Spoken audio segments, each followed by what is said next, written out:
राधे राधे जी। पवित्र वचन YouTube channel में आपका हार्दिक स्वागत है। 3 अगस्त 2020 इस साल का 5वां और अंतिम सावन सोमवार है और सावन पूर्णमासी भी।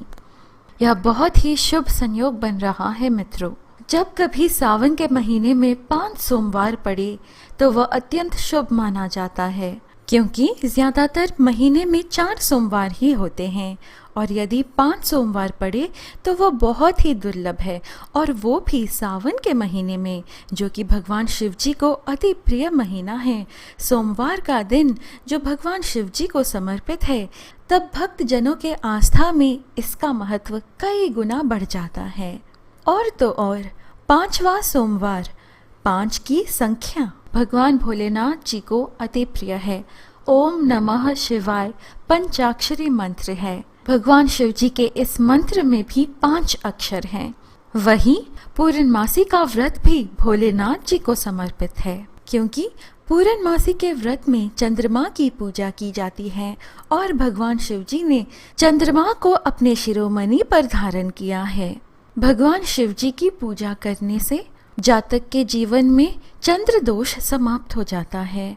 ऐसे में सावन के 5वें और अंतिम सोमवार और पूर्णमासी का दिन कितना दुर्लभ संयोग है। सावन का महीना भगवान शिव जी को अत्यंत प्रिय है। इस माह में प्रत्येक सोमवार के दिन भगवान शिव जी की पूजा करने से भक्तों को समस्त सुखों की प्राप्ति होती है। इस दिन किया गया दान पुण्य एवं पूजन समस्त ज्योतिर्लिंगों के दर्शन के समान फल देने वाला होता है।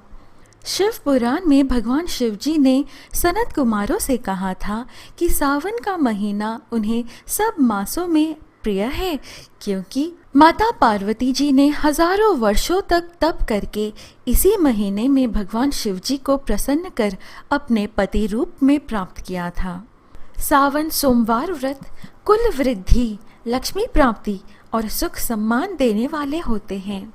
सावन सोमवार व्रत सूर्योदय से प्रारंभ कर तीसरे पहर तक किया जाता है, यानी कि सूर्यास्त तक। व्रत करने वाले को दिन में एक बार भोजन करना चाहिए।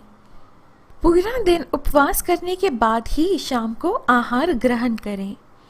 इस दिन सबसे पहले स्नान करके शुद्ध हो जाएं, फिर पूजा के स्थान को गंगा जल डालकर उसकी शुद्धि कर लें।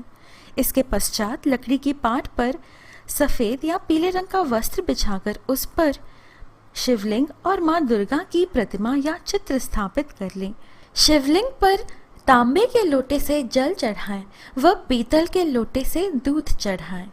फिर भगवान भगवती को अक्षत और पुष्प अर्पित करें। फिर प्रसाद के रूप में फल और मिठाई चढ़ाएं। अब धूप और दीपक जलाएं। पूजा के बाद सावन सोमवार व्रत की कथा सुनना चाहिए, जो इस प्रकार है। चलिए साथ मिलकर बोलें, भोलेनाथ की जय, शंभुनाथ की जय, महादेव की जय। अमरपुर नगर में एक धनी व्यापारी रहता था। दूर दूर तक उसका व्यापार फैला हुआ था। नगर में उस व्यापारी का सभी लोग मान सम्मान करते थे। इतना सब कुछ होने पर भी वह व्यापारी अंतर्मन से बहुत दुखी था, क्योंकि उस व्यापारी का कोई पुत्र नहीं था। दिन रात उसे एक ही चिंता सताती रहती थी। उसकी मृत्यु के बाद उसके इतने बड़े व्यापार और धन संपत्ति को कौन संभालेगा। पुत्र पाने की इच्छा से वह व्यापारी प्रति सोमवार भगवान शिव जी की व्रत पूजा किया करता था। सायंकाल को व्यापारी शिव मंदिर में जाकर भगवान शिव जी के सामने घी का दीपक जलाया करता था। उस व्यापारी की भक्ति देखकर एक दिन मां पार्वती जी ने भगवान शिव जी से कहा, हे प्राणनाथ, यह व्यापारी आपका सच्चा भक्त है। कितने दिनों से यह सोमवार का व्रत और पूजा नियमित तौर पर कर रहा है। भगवान, आप इस व्यापारी की मनोकामना अवश्य पूर्ण करें। भगवान शिव जी ने मुस्कुराते हुए कहा, हे पार्वती, इस संसार में सबको उसके कर्म के अनुसार फल की प्राप्ति होती है। प्राणी जैसा कर्म करते हैं, उन्हें वैसा ही फल प्राप्त होता है। इसके बावजूद भी माँ पार्वती जी नहीं मानी।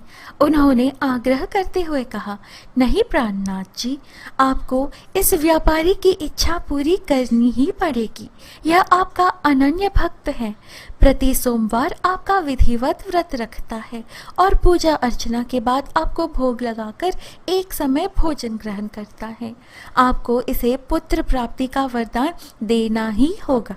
माँ पार्वती जी का इतना आग्रह देखकर भगवान शिव जी ने कहा, तुम्हारे आग्रह पर मैं इस व्यापारी को पुत्र प्राप्ति का वरदान देता हूँ, लेकिन इसका पुत्र 16 वर्ष से अधिक जीवित नहीं रहेगा।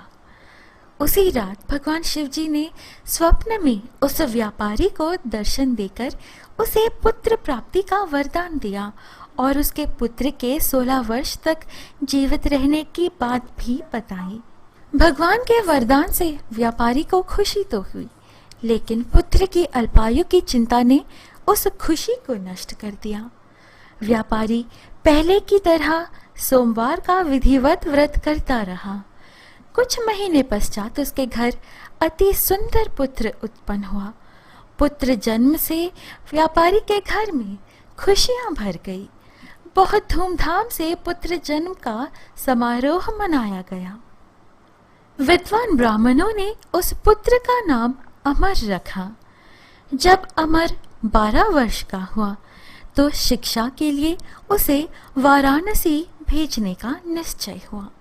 व्यापारी ने अमर के मामा दीपचंद को बुलाया और कहा कि अमर को शिक्षा प्राप्त करने के लिए वाराणसी छोड़ आओ।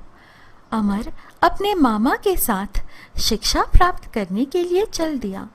रास्ते में जहाँ भी अमर और दीपचंद रात्रि विश्राम के लिए ठहरते, वही यज्ञ करते और ब्राह्मणों को भोजन कराते थे। लंबी यात्रा के बाद अमर और दीपचंद एक नगर में पहुंचे।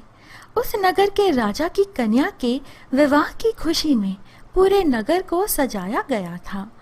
निश्चित समय पर बारात आ गए, लेकिन वर का पिता अपने बेटे के एक आंख से काने होने के कारण बहुत चिंतित था।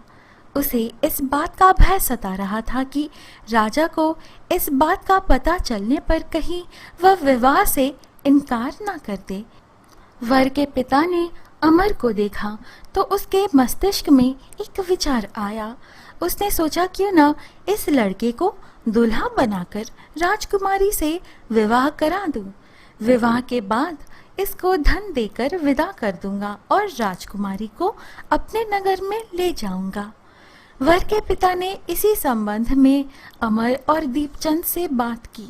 दीपचंद ने धन मिलने के लालच में वर के पिता की बात स्वीकार कर ली। अमर को दूल्हे के वस्त्र पहनाकर राजकुमारी चंद्रिका से विवाह करा दिया गया। राजा ने बहुत सा धन देकर राजकुमारी को विदा किया। अमर जब लौट रहा था तो सच नहीं छिपा सका और उसने राजकुमारी की ओढ़नी पर लिख दिया, राजकुमारी चंद्रिका, तुम्हारा विवाह तो मेरे साथ हुआ था। मैं तो वाराणसी में शिक्षा प्राप्त करने जा रहा हूँ। अब तुम्हें जिस नवयुवक की पत्नी बनना पड़ेगा वह कान्हा है। जब राजकुमारी ने अपनी ओढ़नी पर लिखा हुआ पढ़ा तो उसने काने लड़के के साथ जाने से इनकार कर दिया। राजा ने सब बातें जानकर राजकुमारी को महल में रख लिया। उधर अमर अपने मामा दीपचंद के साथ वाराणसी पहुंच गया। अमर ने गुरुकुल में पढ़ना शुरू कर दिया। जब अमर की आयु 16 वर्ष पूरी हुई तो उसने एक यज्ञ किया। यज्ञ की समाप्ति पर ब्राह्मणों को भोजन कराया और खूब अन्न वस्त्र दान किए। रात को अमर अपने शयन कक्ष में सो गया। शिव के वरदान के अनुसार शयनावस्था में ही अमर के प्राण पखेरु उड़ गए। सूर्योदय पर मामा अमर को मृत देखकर रोने पीटने लगा। आसपास के लोग भी एकत्र होकर दुख प्रकट करने लगे। मामा के रोने विलाप करने के स्वर समीप से गुजरते हुए भगवान शिवजी और माता पार्वती जी ने भी सुने। माँ पार्वती जी ने भगवान शिवजी से कहा, प्राणनाथ, मुझसे इसके रोने के स्वर सहन नहीं हो रहे। आप इस व्यक्ति के कष्ट अवश्य दूर करिए। भगवान शिव जी ने माता पार्वती जी के साथ अदृश्य रूप में समीप जाकर अमर को देखा तो माँ पार्वती जी से बोले, हे पार्वती, यह तो उसी व्यापारी का पुत्र है। मैंने इसे 16 वर्ष की आयु का वरदान दिया था। इसकी आयु तो पूरी हो चुकी है। माँ पार्वती जी ने फिर से भगवान शिव जी से निवेदन किया, हे प्राणनाथ, आप इस लड़के को जीवित करें, नहीं तो इसके माता पिता पुत्र की मृत्यु के कारण रो रो कर अपने प्राणों का त्याग कर देंगे। इस लड़के का पिता तो आपका परम भक्त है। वर्षों से सोमवार का व्रत करते हुए आपको भोग लगा रहा है। माँ पार्वती जी के आग्रह करने पर भगवान शिव जी ने उस लड़के को जीवित होने का वरदान दिया और कुछ ही पल में वह जीवित होकर उठ बैठा। शिक्षा समाप्त करके अमर मामा के साथ अपने नगर की ओर चल दिया। दोनों चलते हुए उसी नगर में पहुंचे जहां अमर का विवाह हुआ था। उस नगर में भी अमर ने यज्ञ का आयोजन किया। समीप से गुजरते हुए नगर के राजा ने यज्ञ का आयोजन देखा। राजा ने अमर को तुरंत पहचान लिया। यज्ञ समाप्त होने पर राजा अमर और उसके मामा को महल में ले गया और कुछ दिन उन्हें महल में रखकर बहुत सा धन वस्त्र देकर राजकुमारी चंद्रिका के साथ विदा किया। रास्ते में सुरक्षा के लिए राजा ने बहुत से सैनिकों को भी साथ भेजा। दीपचंद ने नगर में पहुंचते ही एक दूत को घर भेजकर अपने आगमन की सूचना भेजी। अपने बेटे अमर के जीवित वापस लौटने की सूचना से व्यापारी बहुत प्रसन्न हुआ। व्यापारी अपनी पत्नी और मित्रों के साथ नगर के द्वार पर पहुंचा। अपने बेटे के विवाह का समाचार सुनकर पुत्र वधू राजकुमारी चंद्रिका को देखकर उसकी खुशी का ठिकाना न रहा। उसी रात भगवान शिवजी ने व्यापारी के स्वप्न में आकर कहा, हे श्रेष्ठी, मैंने तेरे सोमवार के व्रत करने और व्रत कथा सुनने से प्रसन्न होकर तेरे पुत्र को लंबी आयु प्रदान की है। व्यापारी बहुत प्रसन्न हुआ। सोमवार का व्रत करने से व्यापारी के घर में खुशियां लौट आई। शास्त्रों में लिखा है कि जो स्त्री पुरुष सोमवार का विधिवत व्रत करते और व्रत कथा सुनते हैं, उनकी सभी इच्छाएं पूरी होती हैं। इस प्रकार सावन सोमवार की व्रत कथा संपूर्ण होती है। प्रिय मित्रों, ये है आज की प्रस्तुति। आशा है आपको यह वीडियो अच्छी लगी। इस प्रकार के और वीडियोस, कथाएं और आध्यात्मिक वीडियोस पाने के लिए कृपया हमारे YouTube चैनल पवित्र वचन को सब्सक्राइब करें। हम फिर मिलेंगे अगली वीडियो में। जय शिव शंभू।